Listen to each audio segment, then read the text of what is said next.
आमर तो पूर्व जो दाबी दिया से दाबी गोटे दाबी पूरण होती जो दाबीटी ड्राइवर मान जो इंश्योरेंस टी दि जाऊँगी से संतुष्ट कौन ड्राइवर भाई मैंने नहांती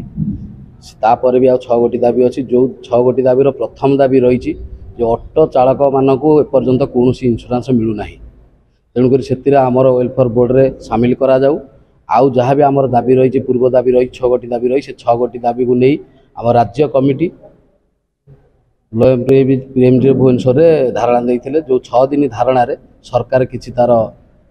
शुणिले ना और से प्रति उत्तर देले ना तापर राज्य सभापति निर्देश क्रमे आज जो निष्पत्ति नि जून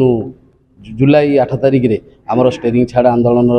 निष्पत्ति नि जो आंदोलन शांतिपूर्ण भाव करा सहित जदि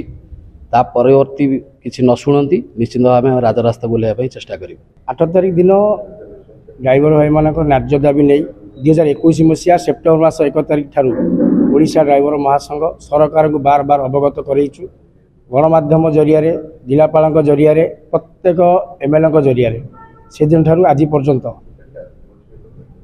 ओडिशा ड्राइवर महासंघ तार 11 दफा दाबी नहीं राजरास्ता को ओल्ली बर्तमान 6 दफा दाबी नहीं जुलाई 8 तारिख ओडिशा ड्राइवर महासंघ राजरास्ता को शांतिपूर्ण धारणा ओल्ल निष्पत्ति नि